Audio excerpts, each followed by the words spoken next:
All right, everybody. So now that we know, more about the organisms that are living in lakes, let's talk about how they're put together into a food web. So, um, in any ecosystem, what we see is very little of the light that actually hits the surface of the earth gets converted into chemical energy. Okay, and that conversion of light energy into chemical energy, though, is primary production. That is photosynthesis, is what we're talking about, right? So primary production, the way you can define it is the rate solar energy is converted to chemical energy. Now, if we look at, of all of the primary production that happens on the planet, really 65% of primary productivity is in the open ocean. And that's not even including things along shorelines, right?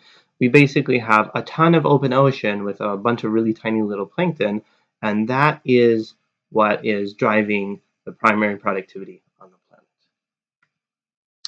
So, what happens though is as energy flows through an ecosystem or through a food web, every time something gets eaten, a bunch of energy is lost. That's just the way organisms work, right?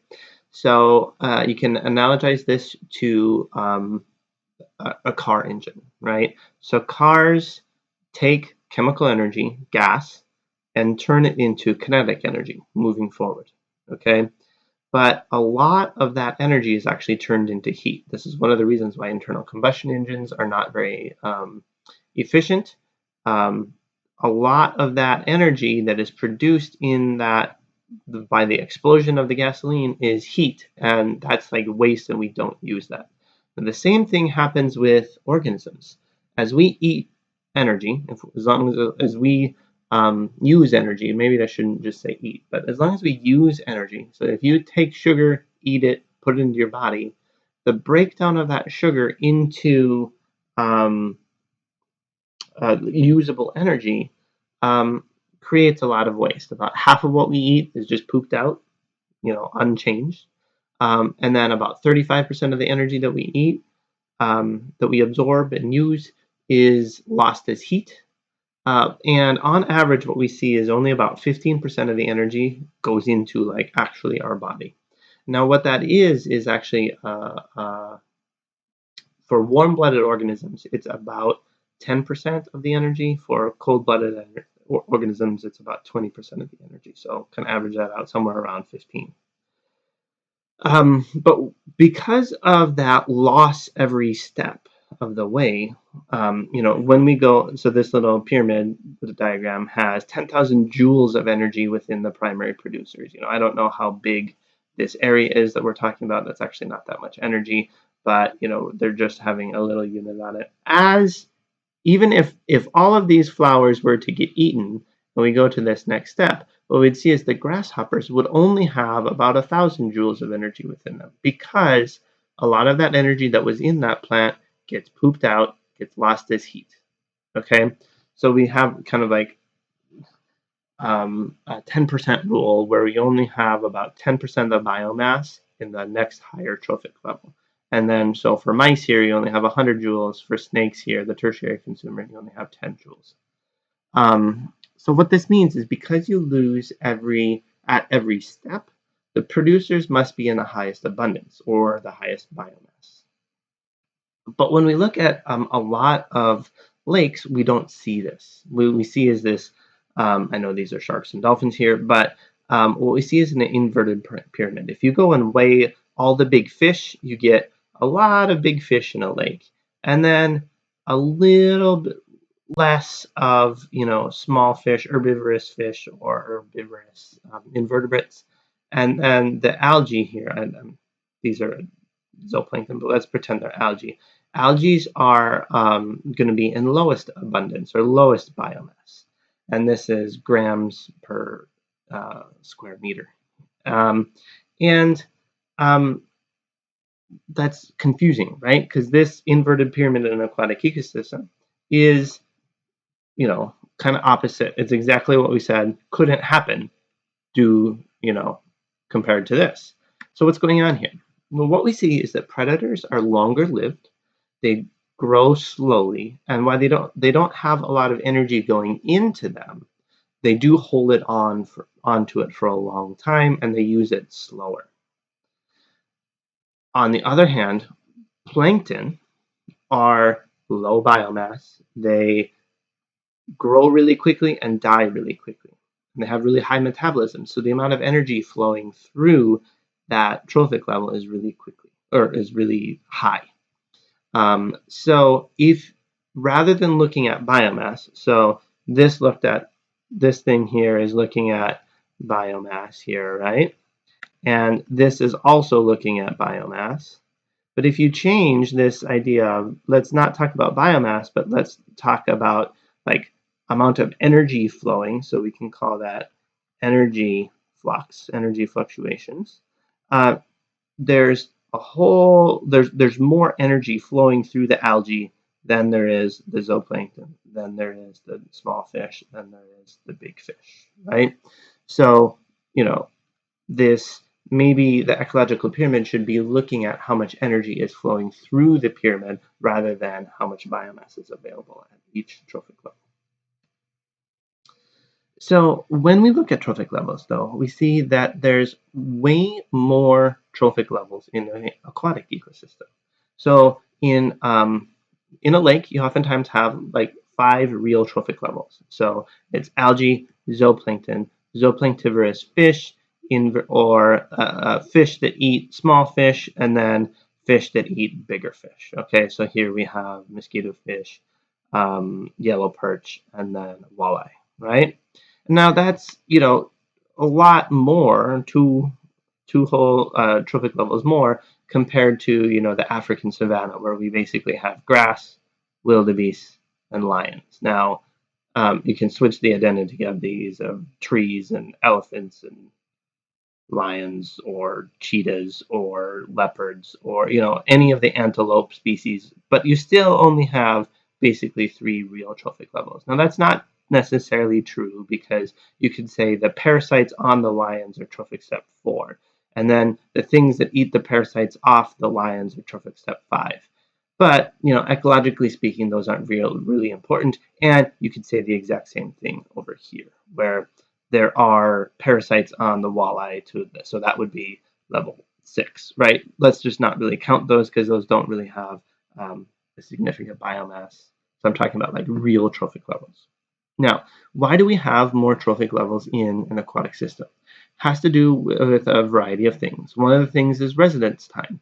If you look at a forest, when energy goes into it gets into a plant, right? Goes into a tree, it's going to stay in that tree for a long time. If it doesn't get into a leaf, even if it does get into a leaf, that leaf takes years to decompose. If it gets into wood, it can take decades, if not longer. On average, when a piece of carbon, like a carbon dioxide molecule, gets fixed in photosynthesis, it stays within an organism for 20 years in a forest. Whereas on average in a lake, it's 20 days. So there is essentially what that's saying is in a lake, there's more energy available just because it's like moving. Okay, it's like an economy with a lot of money flowing through rather than a lot of money just staying in the trees. Okay, so another reason why you have more trophic levels in aquatic systems is that the organisms are mostly cold-blooded, right? So yeah, there might be otters in here or something that are eating the perch or the walleye or something, but it's at least within North American lakes, there's not that many warm-blooded species that are going to be really in high abundance in these lakes. So um, because you have more cold-blooded things, you get higher efficiencies. So, you can start with, this much energy. Oops. Start with this much energy in the phytoplankton, and because it's cold-blooded, essentially, how much energy is available to the zooplankton, this much, you know, not very much here. But essentially what's happening though is each step you lose less energy, so there's more energy available for trophic level 5 to allow for trophic level 5 to have enough individuals. So let's then think about how you draw a food web. So let's say we want to talk about a food web in a lake. First thing you can do is just make links. So basically, who is there and who is eating whom. You don't necessarily need to know the information of how important of a copepod's diet, how much of it is coming from dinoflagellates versus how much of it is coming from diatoms. Don't necessarily need to know that, but what it does is it allows for it's the first connected web, or sometimes called a connectance web, sometimes called the topological web. It's just saying who eats whom. The next step is looking at a bioenergetic food web. So these show the importance of links. And so what we've got here is, basically each link showing where the food is going and how much of that, how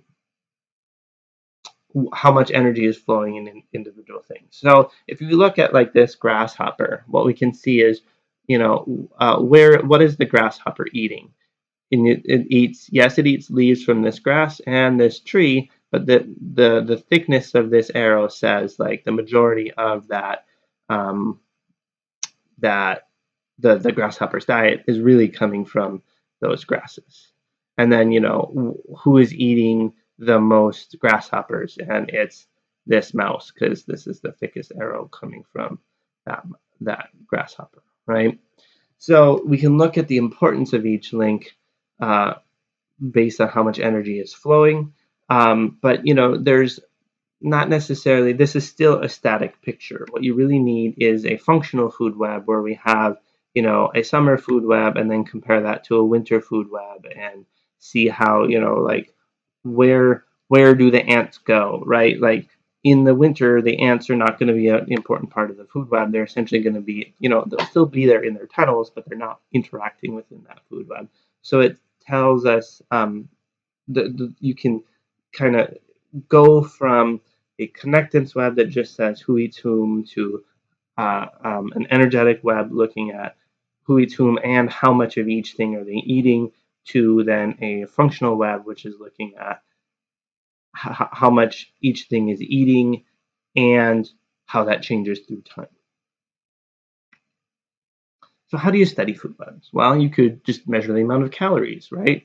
Go figure out how many calories are in this example, these robins, right? And figure out how many robins there are, and then you can figure out how many calories are in a mouse, and then multiply that by how many mice there are, and you can measure, basically how energy is flowing through that food web. You can use this by looking at carbon.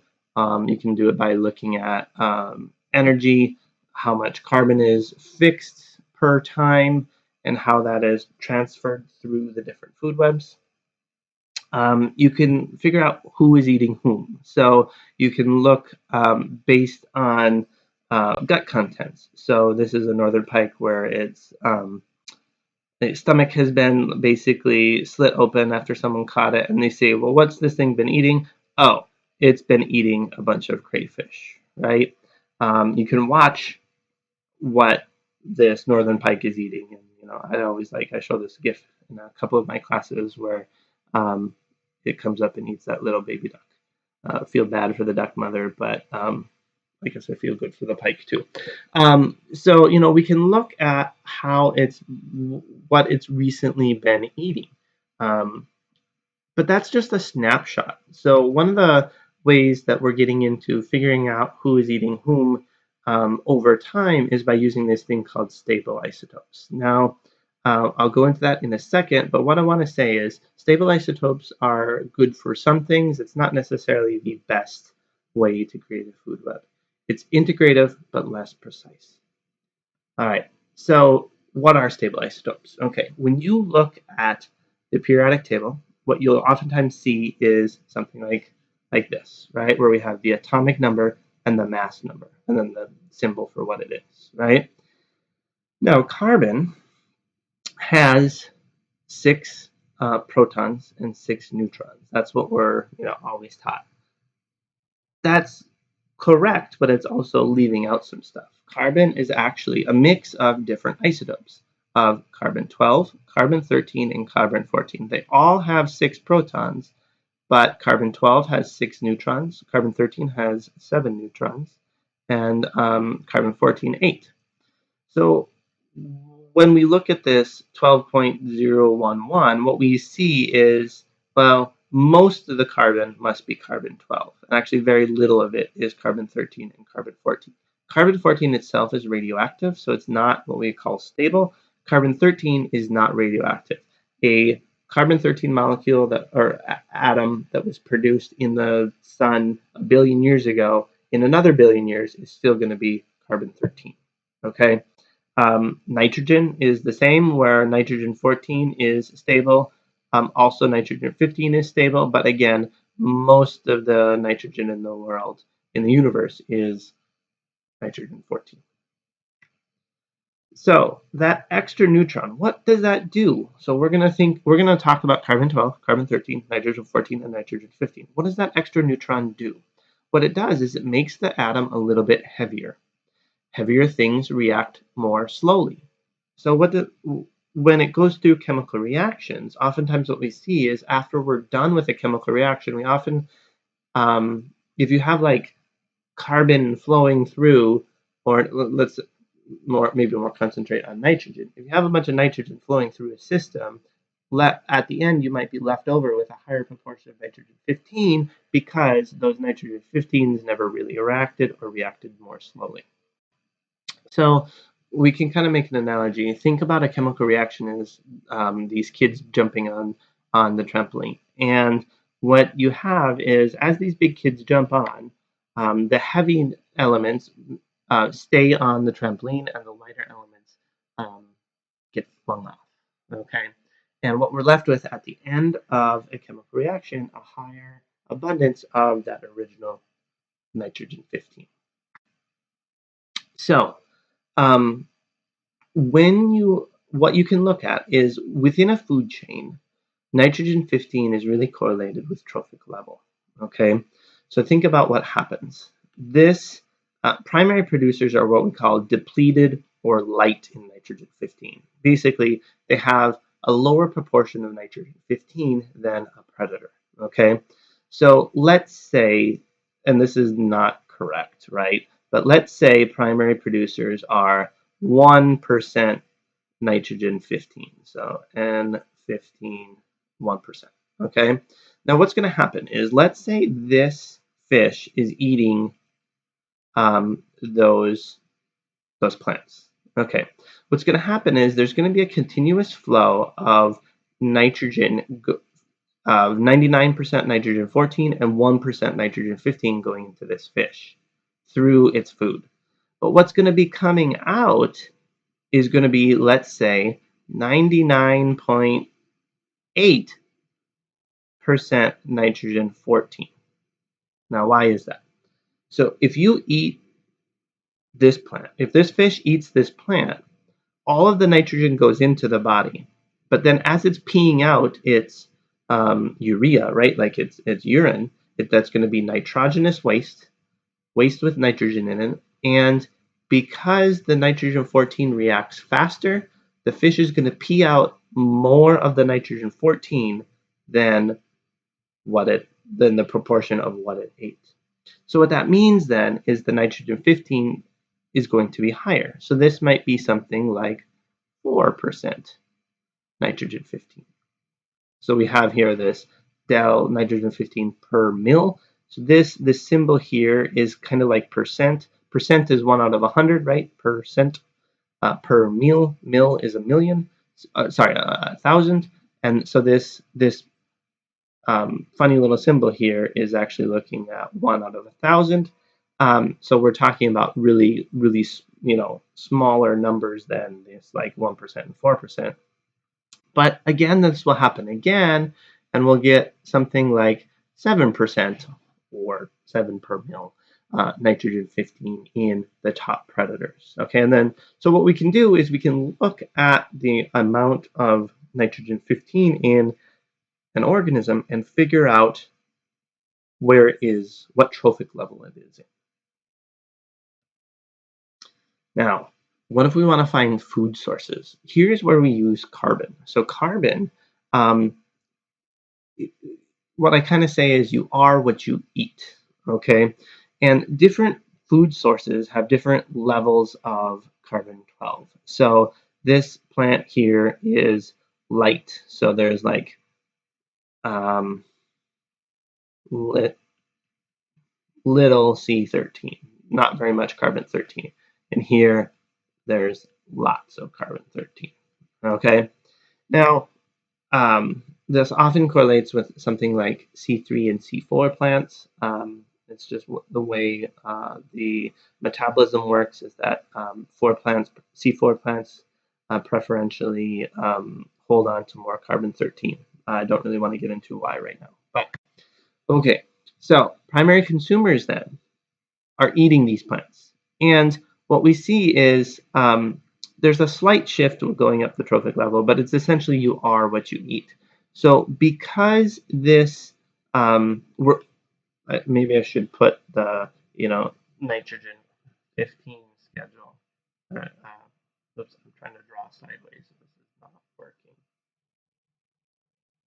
Okay, uh, that's terrible. Anyway, that says nitrogen 15, right? So we see that they're at the next higher trophic level. But because it's right above this C3 plant, we know that this fish is eating on that plant. And this fish is eating corn that is falling into the river or something, right? Now, if you were to have a fish that showed up right here, what we would say is it's probably eating 50% of this C3 and 50% of this C4. If you've had a fish that's right here, it would eat, 75% of these C3 plants and 25% of these C4 plants, or something kind of like that, right? And then predators. So we know this predator. What is this predator eating? It's eating some of these and some of these. So it's halfway in between, and we know that then its carbon signature must be, because it's higher on the nitrogen scale, we know it's eating, some of these the primary consumers, and because it's then in the middle, then we get it's eating approximately equal biomass of the both primary consumer species in this example. Now, this is a food web. It is a depiction of a food web. You don't think of this as a food web, right? You should, you know, oops. If I didn't put these arrows in here, once I put these arrows in here, yeah, this kind of looks like a food web, right? But without these arrows, you might say, well, that's not a food web. How do we know? Why are we able to use this carbon and nitrogen? Well, it has to do with these two properties of carbon staying, the carbon signature staying through the food chain, but the nitrogen 15 signature increasing as you go through the food chain. So, and then you can do this with other stable isotopes of oxygen, hydrogen, sulfur, phosphorus, all sorts of things to learn more about how the food web is working. And you can essentially, make this into a 3-axis graph where, let's say, here is oxygen 18 or something. And then that allows you to split and look at in more detail of the food web. I'm going to actually skip these because I don't think it's super important. But let's go then thinking about what can we learn about a food web based off of these carbon nitrogen biplots. That's what these graphs are called, because it's carbon and nitrogen, and it's a biplot thinking of these two variables, carbon and nitrogen, carbon 13 and nitrogen 15. Well, what you can do is you can extract a lot of information from these carbon nitrogen biplots. You can look at food chain length, right? So if you were to basically see, well, what is the lowest nitrogen level and what is the highest nitrogen level, you could figure out how many basically steps in the food chain there are. If you were to have then, another super big shark, it would come up here and this length of this line would increase, and we would say, oh, okay, that food chain is longer, the one that has this fish. Another thing you can do is look at the total number of trophic strategies. So you can make a polygon around basically the outside of all of these, right? And compare that across different food webs. So compare this lake to another lake. Now let's say another lake has another species that, lake B has this second shark species, okay? And what we know is this shark, what do you think it eats? Because it's within the carbon and it's directly above this species, it would be, eating just that species. Now, this is a unique feeding strategy then, a unique trophic strategy that Lake A, this lake, didn't have, right? So when we introduce a new feeding strategy, what it does is it increases the volume of that, or the area of that polygon, and then you can know that there's more total feeding strategies in this Lake B here. You can look at the redundancy. So what you can do is look in space on this carbon nitrogen biplot, and what you can do is look how close is this orange fish to this blue fish here, okay? And what we know is, okay, this fish itself is eating pretty much completely this one plant, where the orange fish here is eating, a whole, let's maybe make this line really thick, a whole lot of this plant and a little bit of this corn over here. And what we know is that this species then is more closely aligned or is a little bit more redundant with this fish. So you can look at how close the points are on this carbon nitrogen biplot to determine how redundant and the whole redundancy within the food web. Then you can look at how those niches are organized based on the variation of these nearest neighbor distances, but again, that's getting a little bit more complicated. So when we think about food webs, it's really a broad term. If someone's doing a food web study, it's not just that they're going out and making a food web, right? And that's not all they do, but they're looking at who is eating whom and how that's changing over time. And there's lots of different ways to do food webs. So don't just think of it as figuring out who is eating whom in the entire lake. All right, with that, see you later.